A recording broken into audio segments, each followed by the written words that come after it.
I'd rather one should walk with me than merely tell the way. The eye is a better pupil and more willing than the ear. Fine counsel is confusing, but examples are always clear. And the best of all the preachers are the men who live their creeds, for to see good put in action is what everybody needs. I soon can learn to do it if you let me see it done. I can watch your hands in motion, but your tongue too fast may run. And the lecture you deliver may be very wise and true, but I'd rather get my lessons by observing what you do.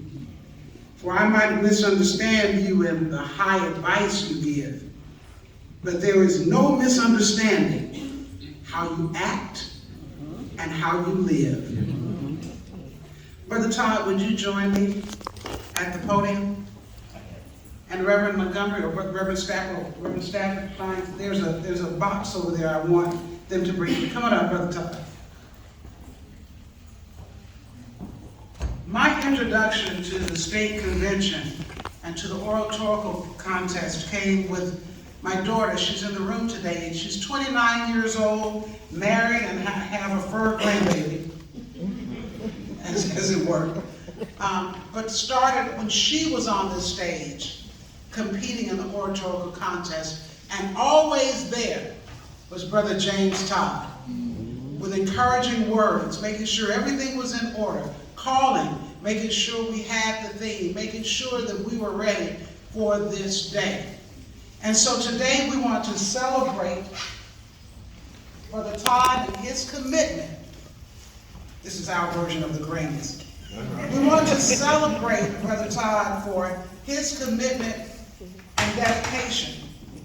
And this crystal eagle represents your unfailing commitment, the perseverance, the wings with which you've lifted this oratorical competition and the young people.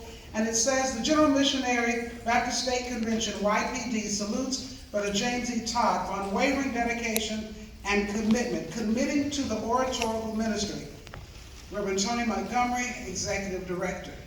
So, Brother Todd, we say thank you. Now, this is pretty heavy. But we want to thank you for being you and for living the sermons for so many years before us and before this group of young people.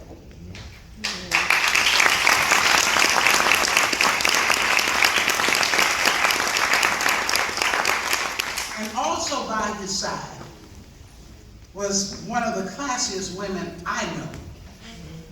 And you'll see that too in just a moment. We want to invite up Sister Thelma Donald. And Sister Donald, we have something special in here for you. I think you will enjoy it. But we want to recognize you as well for your work with these young people, for making sure they were where they were supposed to be. There's something in here that's just for you. You can't even share it with anybody. But we love you, we appreciate you, and we thank you.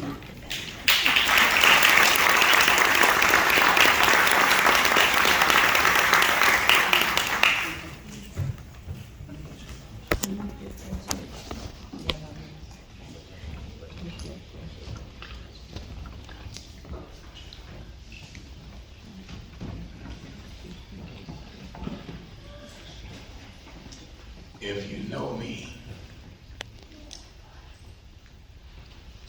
you know when I enjoy something, I cry.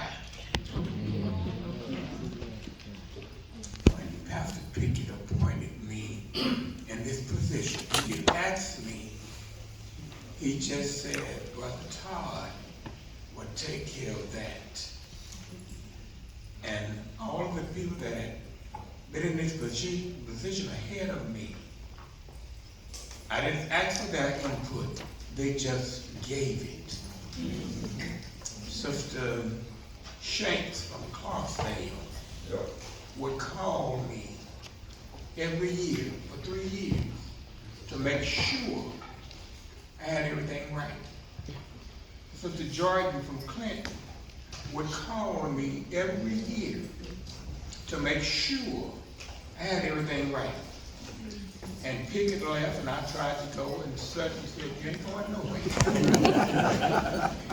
So Sutton kept me in this position. and I promised myself and everyone else, at my age, I was not going to allow the next youth leader to appoint me, but I would do all I could to help the next person. And I'm glad to, I wasn't working for recognition. I was working because they asked me to do it. And my mother told me when we were growing up, learn what you're supposed to be doing. And every chance you get, do it. And I love these young people, and I call them my children. When I ask Sister Brown, I don't know about her children. That's how my children do. Because they grew up under me, and I feel like they are my children. Your children are the same way. And I'm so glad to be here today. And if the Lord allow me to make it until the 23rd day of August, I'll be 82 years old. Amen.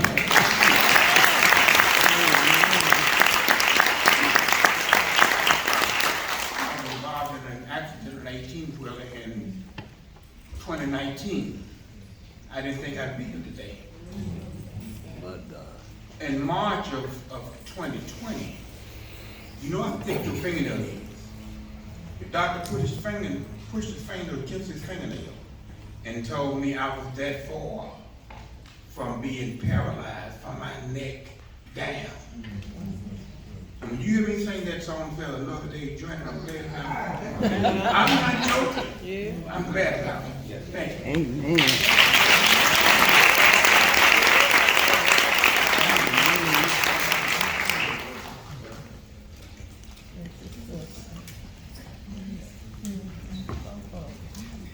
And I told you all there were a couple of things. A homemade cake. Okay. He the reason I got these sugar diabetes. Hey, y'all say, man, for me, get this. Come on, man. Cake. Amen. I tell you, all your children tonight, come here, baby. I met this young lady at High College, Utica campus, and she became my baby. And she'll be here at Tougaloo in August. Amen. All right. When I called her and told her about this, she said, I'm gonna get off work and I'll be there. And her daddy didn't say she wasn't mine. Her mama didn't say she wasn't mine. Her grandmama didn't say she wasn't mine, and she didn't say she wasn't mine. Okay. But when I was on the Utica campus, if she needed something, she came to me if I was there. And if I needed something done, I called her. Amen. And we're just glad to have her. Like I say, if they come up under me, they're my children. Amen. All right, listen, I know some of y'all ready to go, but listen, I have to take the time to honor those